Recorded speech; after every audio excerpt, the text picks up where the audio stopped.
श्री अंगारककवचस्तोत्रमन्त्रस्य कश्यप ऋषिः अनुष्टुप् छन्दः अंगारको देवता भौमप्रीत्यर्थम् जपे विनियोगः।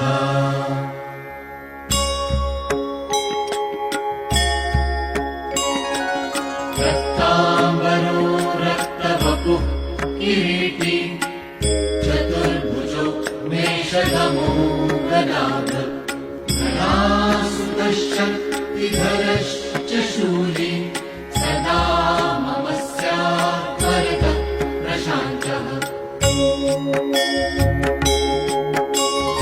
अंगारकश्चिरो रक्षेत् मुखं वैधरणीसुतः श्रवौ रक्ताम्बरः पातु नेत्रे मे रक्तलोचनः। नासां शक्तिधरः पातु मुखं मे रक्तलोचनः।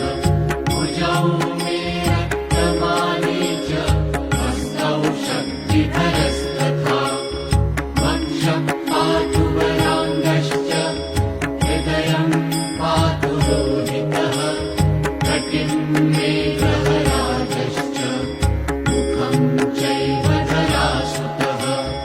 जानुजङ्घे कुजः पातु पादौ भक्तप्रियः सदा। सर्वाण्यन्यानि चाङ्गानि रक्षे मे मेषवाहनः। जैदं कवचं दिव्यं सर्वशत्रुनिवारणम्।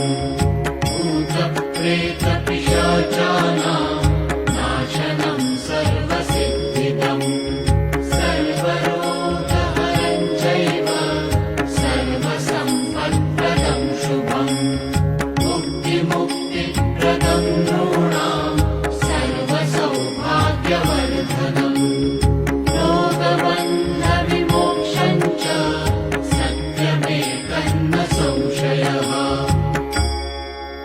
इति श्रीमार्कण्डेयपुराणे मङ्गलकवचम् सम्पूर्णम्।